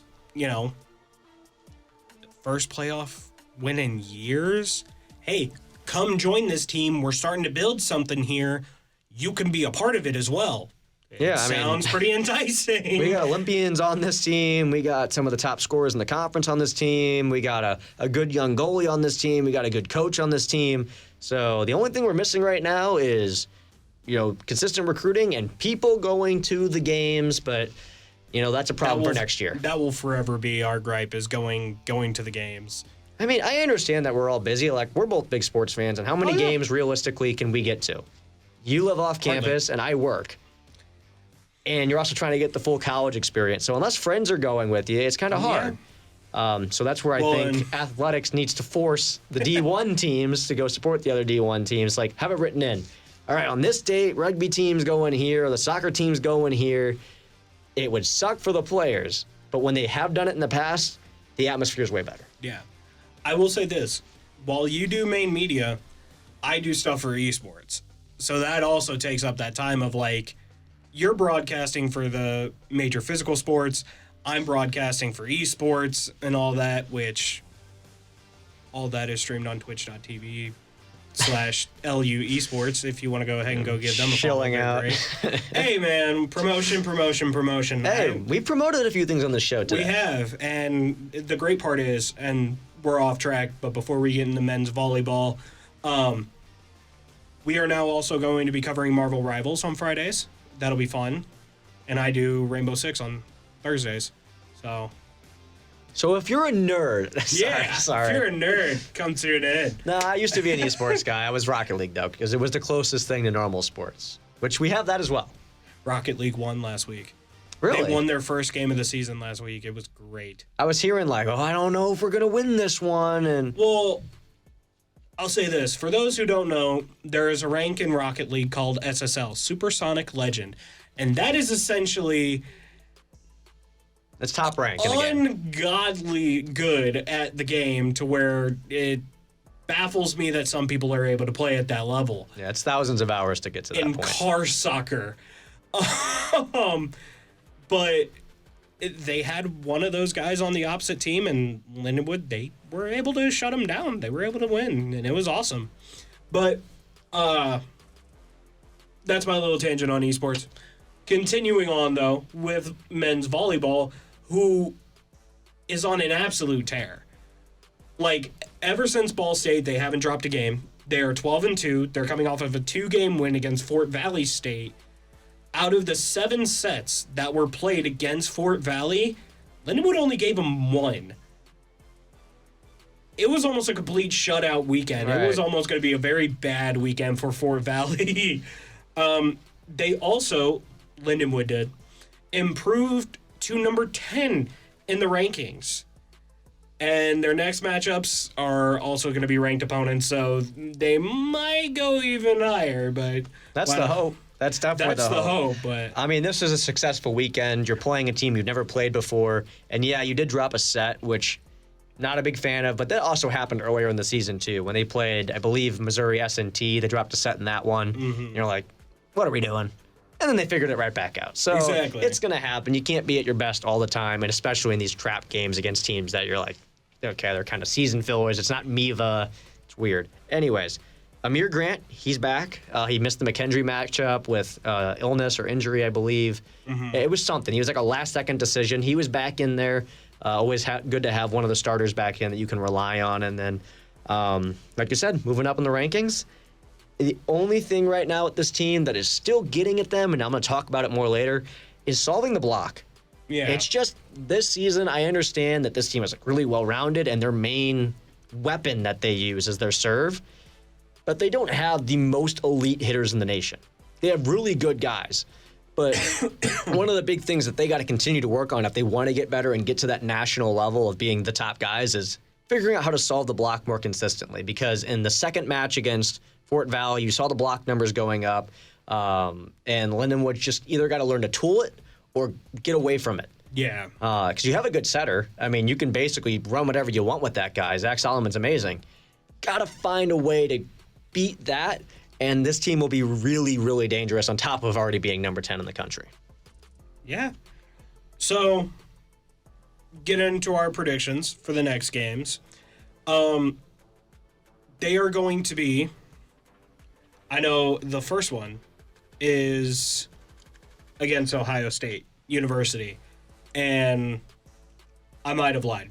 We might not have been going to Evansville, Indiana. You might have been here. I would be going to Columbus, Ohio.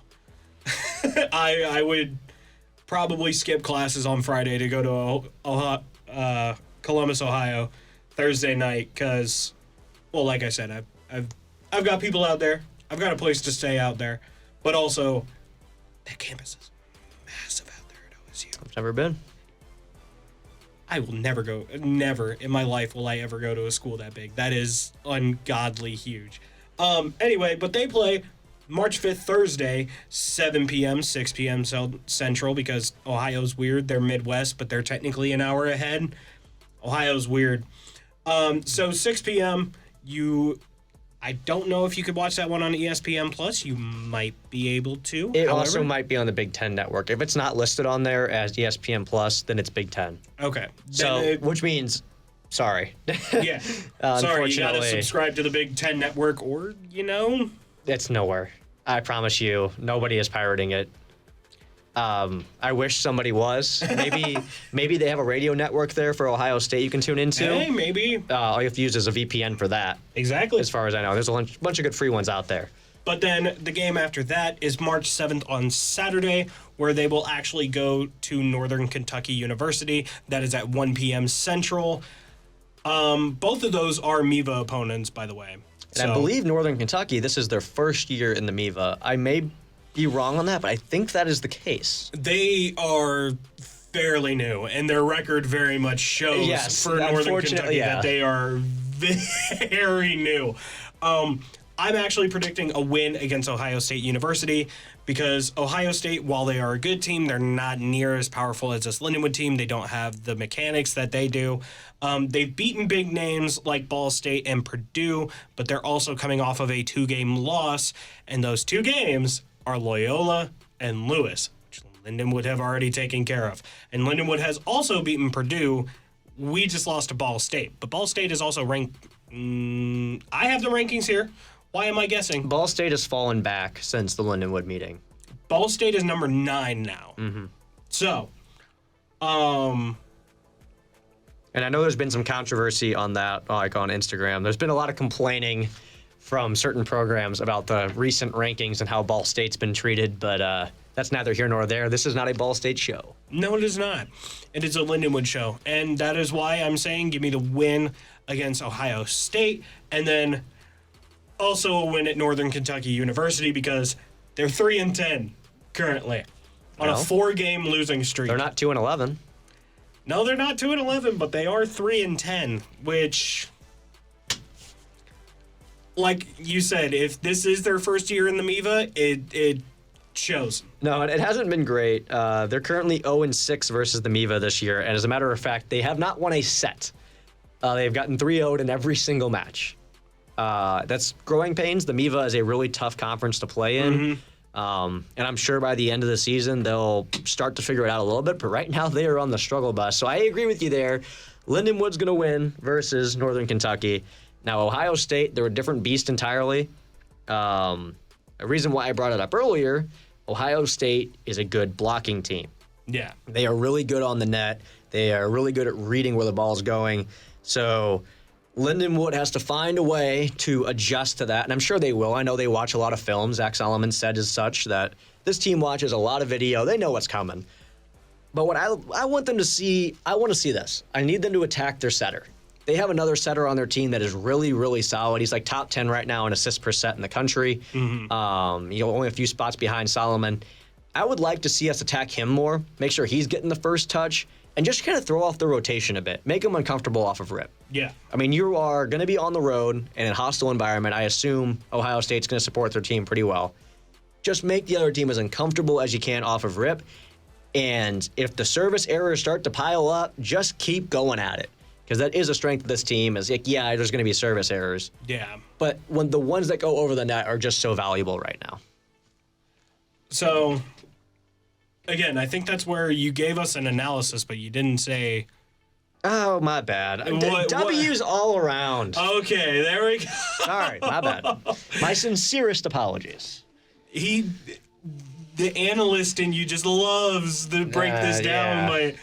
I like to think of myself as a man of faith. You leave us on the edge of our seats with whether or not you win or lose. Give a classic apology, YouTuber apology, where it's not a real apology. I think I implied that I think we're going to win, but you're right. For the sake of predictions, I need to get that down. Where's the eye drops? We need to fake a tear or two. Well, we're done with predictions for the day. Yeah, predictions. We got baseball, are done. softball, lacrosse coming up. Let's jump into baseball. Yeah, so baseball right now, 5-7 on the season so far, being on a 3-game loss streak right now. Game 1 against the NIU Huskies was a blowout win, really. Lindenwood won 13-3, so that was never in question. However, the doubleheader the very next day was not so great. They lost both, the first score being 2-3, the second game being worse, 1-5. The worst loss, however, was that following Sunday. They lost 14-8. So the NIU Huskies, after that first game, they seemed to figure out what Lindenwood was doing and progressively punished Lindenwood for what they were doing in their game plan. Well, they had no right to win game 2. It was another great start. I believe that was Bennis on the mound in that one. Another great game for him.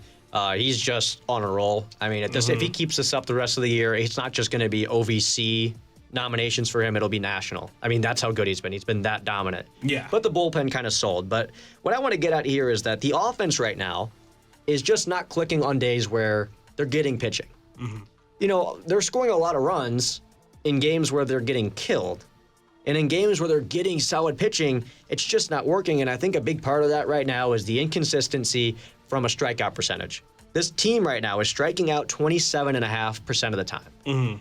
That number is a little bit higher than where I want to see it. You have some key players on this team that we thought would be key contributors. Some of the best offensive bats that this team had last year in Sirota and Cam Edwards, they've started off slow. Yeah. There just hasn't been any production there, and I know it's beginning of the year, and baseball is not like other sports, where you just have these roller coaster seasons where you're good here, you're bad here, you're slumping, or you're hitting the crap out of the ball, but you're hitting it right at people. That happens. So not a shot at those guys, but they have been a little slow to start the season, and I think that's a big reason why the offense has slumped. But even with that, they've scored more runs than their opponents this year, in big part to that first blowout win that they had versus Northern Illinois. But you have Bennis, Newell, Niemeyer. They're pitching out of their minds. These guys are great. Yeah. And then after that, you know, your fourth starter right now, and he recently got demoted, he hasn't exactly been himself, giving up a lot of runs, not really controlling the ball. It's early in the year, so maybe he'll get back to where he was. He's struggling right now. I think the whole team knows that. And then you look at the bullpen. You have Aaron Youngers and Ethan of course, I'm blanking on names because he's one of the newer guys. Ethan Milas, I believe is how you say that last name. He hasn't pitched a whole lot, and the little bit he has pitched in like the 3 innings he's been out there, he's looked solid. Aaron Youngers, of course, has been the go-to bullpen guy. They're all right, but guys like Easton Rockers, who were like closers for you last year, just hasn't had his stuff. So you have guys that you were supposed to rely on, and they've gotten off to a slow start in the non-con. I'm not going to ring any alarm bells yet. There's a lot of positives still with this team. I mean, Will Geary is your second best hitter on this squad right now, and he is a true freshman. He's getting on base. He's stealing bases for you. He's been the ideal leadoff guy for this team, and I expect him to stay in that spot the rest of the season because he's earned it. So that's kind of my take on the team right now. Yeah. And you asked about the Illinois game this week. I mean, you played Illinois. Both teams threw out their bullpens. And when you throw out both your bullpens in the non-con, a lot of runs get scored in a hurry. So not a whole lot to break down from that one, although the offense did do a really solid job there.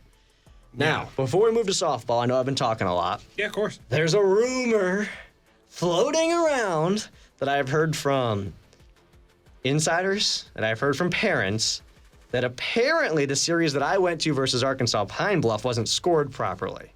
Not from a runs perspective, but when we look up at the end of the game and see that the errors, and I understand Pine Bluff committed a lot of errors, but the errors were very skewed, and the way that they were put into the record books was skewed, meaning that a lot of our guys may have potentially had hits taken away from them because the other team wanted the pitchers to look good and not the runs to be unearned off of errors. Because nobody cares about fielding statistics.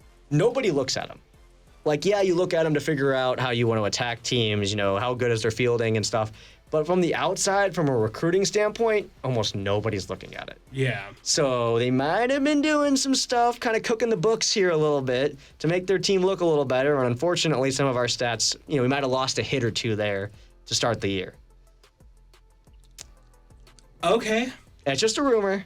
But Just as a someone rumor. who was at the games, there were certainly some questionable scoring decisions going on. Or errors for Lindenwood being called hits for the other team. Where you're like, okay, that should be an error for Lindenwood. And they're giving them the hit. It looks better on their average. Looks better on the stats. It's Arkansas. What do you expect?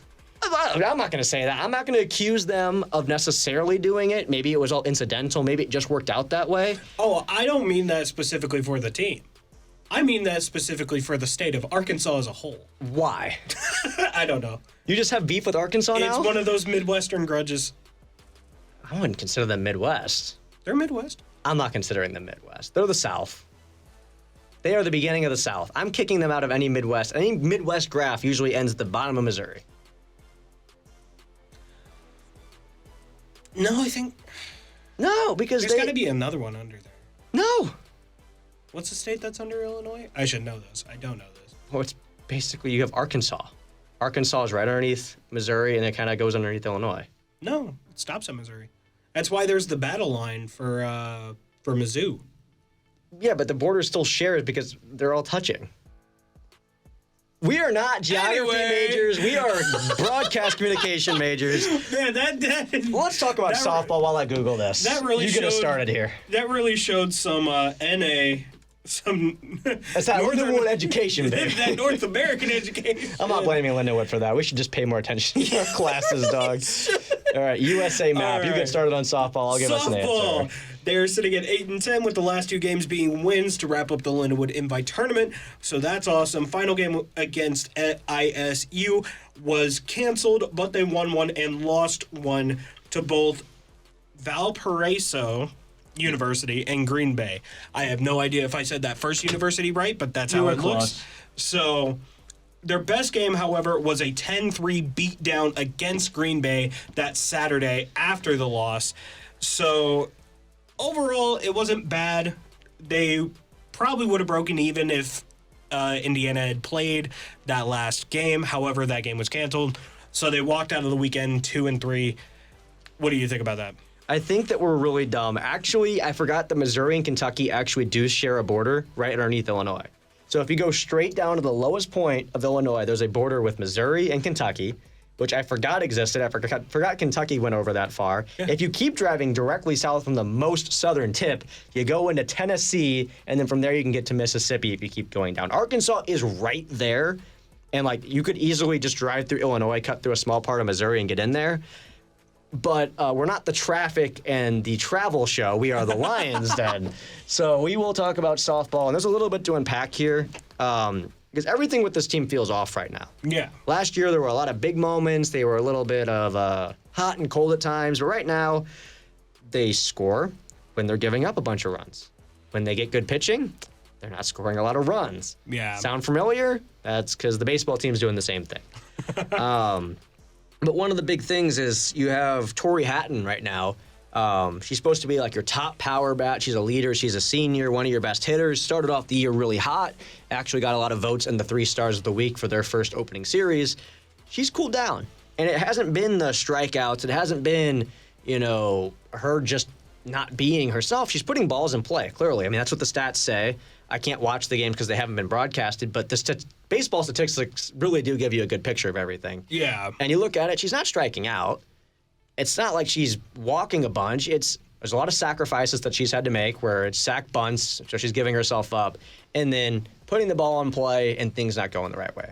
So I feel like she's going to figure it out, but right now when one of your top bats is struggling, especially a cleanup hitter like her, you're going to see some offensive production falter a bit. And then my big thing right now, Avery Wapp, best pitcher on the team. Her K percentage is down 6% from last year. So she is striking out 6% less people. And that would be okay if run prevention was there, but this was one of the top pitchers in the nation last year for home run prevention. She only gave up a home run every 0.8% of an at-bat. Yeah. It didn't happen. You had a higher chance of literally anything happening in your life, almost. I mean, you could probably go a lottery scratcher and win $50 off of it for better odds. This year, you look at her, you went from 0.8% to 6%. That's a huge jump. Yeah. She's already doubled the amount of home runs she's given up from last season. It was 4, now it's 8. So something's up there. Yeah. Either the pitches aren't biting the way they're supposed to, or she's just not locating. And that is a problem when she is supposed to be your ace. And in softball, you can ride your ace until the wheels fall off. They can pitch a bunch of innings. She's still been your best, but there's something happening there, and I know they just got to work on it. Yeah. And, just clean up those little idiosyncrasies. It's still early, and this is still well before conference play. I think overall this is just kind of testing out for when conference play starts and the real stuff actually starts to matter. However, we are going to cap off the sports with lacrosse, and they are 1-4 right now, right before spring break, with them winning their first game of the season over this past weekend. After having the first 4 games not able to break 11 points, because game 1 and game 2, they lost. They broke. They got to 11. Game 3 and game 4, they got to 9. This one, they actually beat Central Michigan 19-13. So they finally broke that sort of 11-goal threshold, and it resulted in a win. They play Butler University tomorrow with the hope of keeping the wins rolling, especially since, I think everybody wants to go into spring break with a little bit of a win. Yeah, it'd be nice. I don't like how you said actually. Because, they actually won. Because this was a game. That sounds a little condescending. And I don't mean it like that, because there's been a few games this year where it's like, okay, you're probably not going to win this one, but they had a great opportunity here. You start 0-4, you get a team that's coming in, and they are struggling. Central Michigan, not a very good team this year. They're 0-5 unless they've played a game after us. And watching that game, I can see why. But Lindenwood in this one, they got back to their identity. They won the majority of the draw controls, which is the face-off after you score, which means you're getting possession. So if you score and you keep winning the draw control, things can snowball in a hurry. Yeah. You get a lot of opportunities there. Possession in this game. The turnovers, yes, they technically, I believe, had more, but things looked better. The offense ran better. It also helps that you have someone on your team who scored 7 goals herself on 8 shots. She was on fire. We might get to her later. We'll have to check the 3 stars of the week. But overall, a really complete game. I liked a lot of the things I saw in this one. I will say they did give up 9 free position shots, which means, you foul somebody in a certain way, and then they get a free shot where it's almost like a shootout in hockey. Mm-hmm. You start on the outside circle and then get a chance to attack for free. They had 9. I think we had 2. So got to clean that up a bit. And then part of the reason why that's happening is our defense down low. They just had a lot of miscommunications where people were wide open, got easy looks in the slot. And I think a lot of that is the team just trying to figure out what they're doing down there right now. So they're having to commit penalties and give up those free position shots just to stop that from happening. But ultimately, a free position shot because it's going to end up in the back of your net more times than not. So that's my breakdown. I think it was a great week. But before we move into our 3 stars of the week and team of the week, we do have a promotion. If you are a student and you are looking for some career opportunities with the football team, they got a lot of stuff that they are offering right now, and I believe some of this is paid. Yeah. They need equipment staff. They need film recording and editing. They need operations staff, assistant coaching positions. They need all of that for this spring coming up. So if that interests you whatsoever, contact Brooke Metcalf at bmetcalf.vol@lindenwood.edu. That is bmetcalf.vol@lindenwood.edu. Also, if you just go into Outlook and look up Brooke Metcalf, it should show up for you. But yeah, I just saw that earlier this week. Some guys in Evans were like, you interested? I'm like, I'm graduating, I'm too busy, but I'll promote for you. I held my promise. Now, I think it's time for us to get into our 3 stars of the week. It's time for the 3 stars of the week. All right, well, it's time to look at our 3 stars of the week. And remember, if you ever want to vote on one of these and have a say in who wins our 3 stars of the week, then you got to follow me at James Zugmeyer. Follow Justin at Jetkin4, or if you don't want to follow us individually, follow The Tower. Just look up The Tower HT3 on Instagram, and it should come up, assuming that our posts get reposted on there. Exactly. And, hey, the schedule for The Tower is out now on that Tower Instagram. Another quick little promo. It shows our show there Tuesday nights every night, as well as all the other programs that are going to be on this radio station for the week. If you want to go listen to some of the amazing, up-and-coming broadcasters in the communications program, stay tuned to The Tower. Yeah, they got some stuff going on. Now, we had 61 votes this week because, as we mentioned last week, there are certain teams that have followed us en masse that love to vote, and we'll maybe get to that a little bit more. But I think I'll take third star, I was second about to star, say, first I star. haven't voted yet. Oh, yeah, let's get your vote. Yeah, break it down. I was about to say, I have not voted yet, and I figured we'd make this a running gag, a running deal where I'll save my vote for last in case there's a tiebreaker. I could possibly break the tie. However, I'm just going to read off the 4, and the one comment that was left was Seth Bennis. So pretty much the person that commented on the post was like, yeah, Seth Bennis. It's like, vote for him. I wonder, see, I'm scared that they didn't vote because it says, vote in description, and I wonder if they were on computer because you can't vote on computer. Oh. So I can't see the total amount of votes. I can just see percentage. So maybe their vote counts, maybe it doesn't, maybe they did vote. Not sure what they're trying to do, but let's break down all the guys that are nominated. So, 4 nominees, as always. Seth Bennis, of course, is the first one. Third straight start with 7 innings pitch and 0 errors. Earned runs. Earned runs, there we go. Only allowed 1 hit versus NIU. Again, what more do you want from him? He is there. Well, we lost that game, so, And it wasn't because of Seth Bennis. No, definitely not. We love you, Seth. The next one, Lucy Solander, 7 goals on 8 shots on goal in win over Central Michigan. That is for lacrosse. Yes. I knew what sport it was and everything. I just had to remind myself. My brain wanted to say hockey for a minute. Because it is a very similar sport. It is. The way the stats are formatted and everything. Third up, Byron Forward. Kicked 8 points worth of conversions and penalties to beat number 2-3 Life University. That is for men's rugby. And fourth, Anna Sanders, 7-15 with 6 RBI over the weekend, leads the team in average and Stolen bases. stolen bases. I gotta stop with these acronyms. I gotta tell it's you what fine. they are before It's fine. I It's need not- to learn acronyms is what it is. I need to learn acronyms. Do not blame James. I'm dumb. Anyway, so I think overall, God, I don't know. And reminder, Seth Bennis did win last week, so he could go back to back here. He could, and he might. However, I'm gonna throw a little wrench into the system.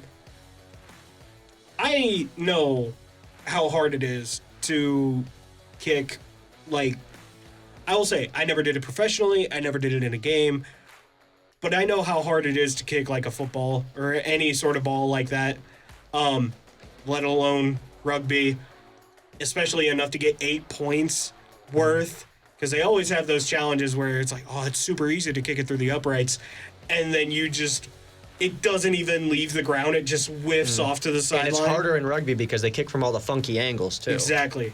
So I think overall, I'm going to vote Byron Forward. And we will actually go into the 3 stars of the week. I will take the third. Or do you want to take the third? You take the third. You just voted. Okay. I'll take the third. The third is actually for my vote, Byron Forward. He is the 3rd star of the week for the men's rugby, and he only had 9% of the vote. Why don't you go into our 2nd star of the week and tell us what percentage of the vote that they had? Our voting is broken.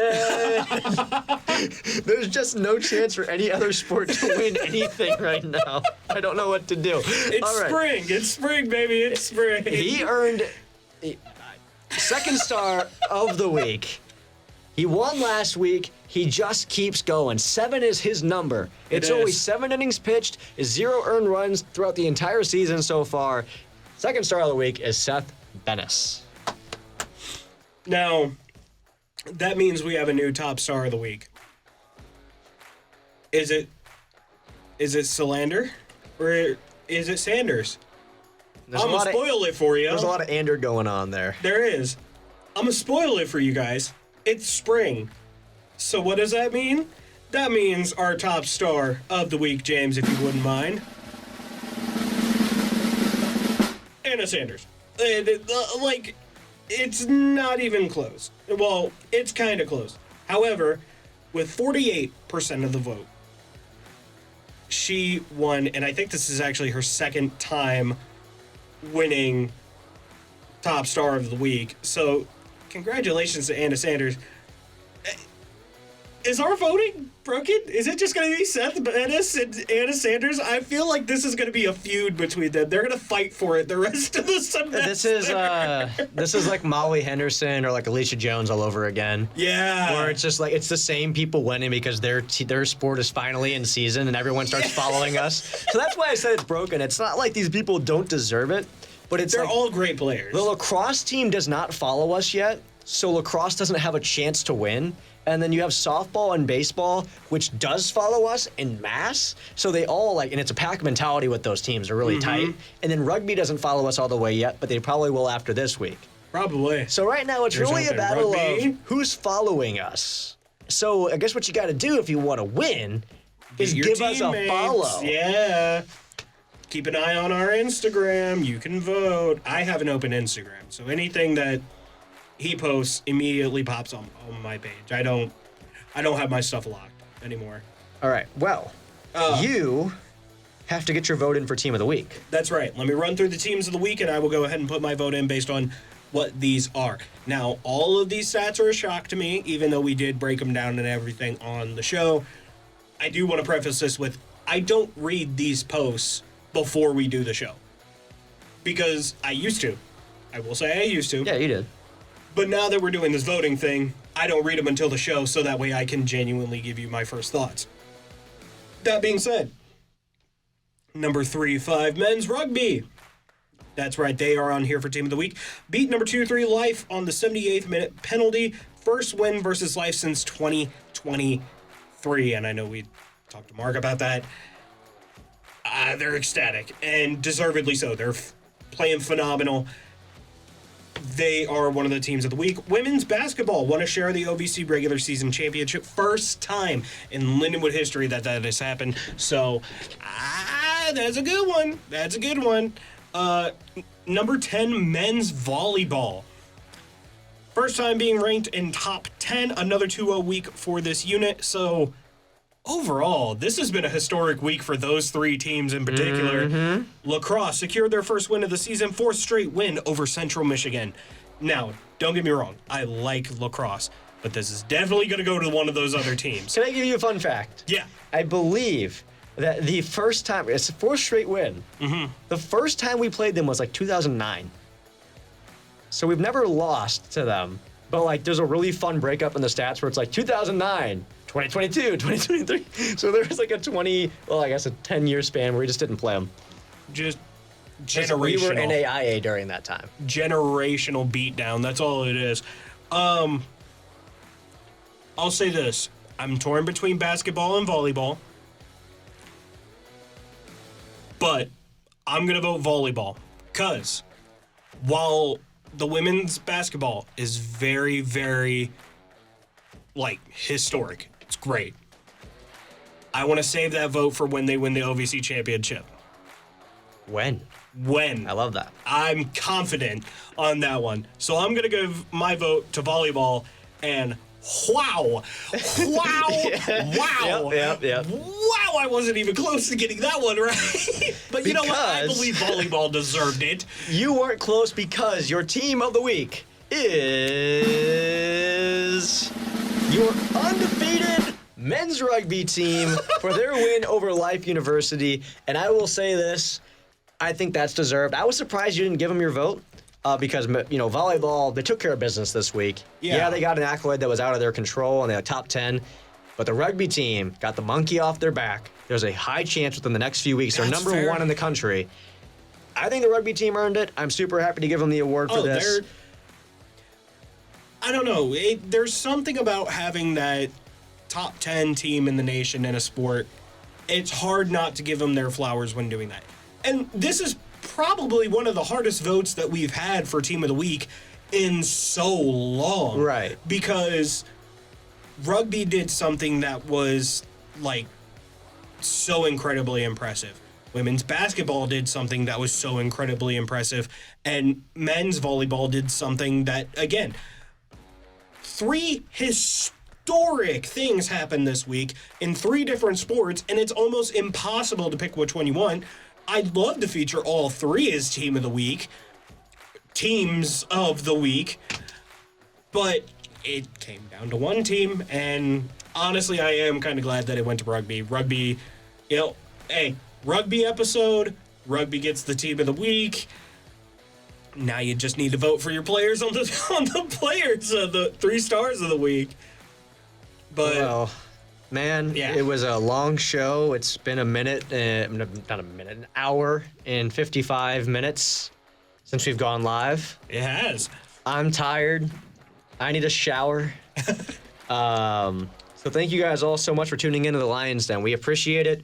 Who knows what we'll have on next week, but if you want to make a recommendation to us Next tomorrow, week or week after that, because next week is spring break. I mean, we can see if we can get an athlete. Are you going to be around? Oh, I'm gonna be in this building all week next week. For the most Okay, part. so Possibly. we should have a show. I'm planning on having a show.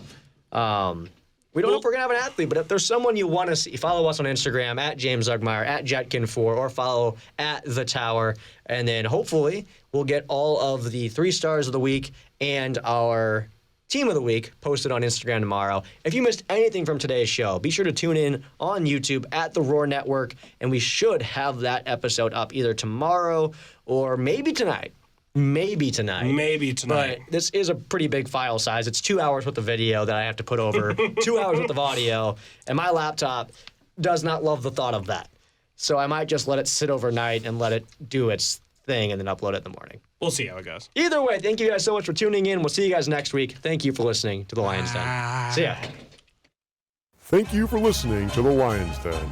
We're on air every Tuesday at 6 p.m. right here on The Tower, and all recordings are on the Roar Network YouTube channel. Have a great rest of your evening, and go Lions!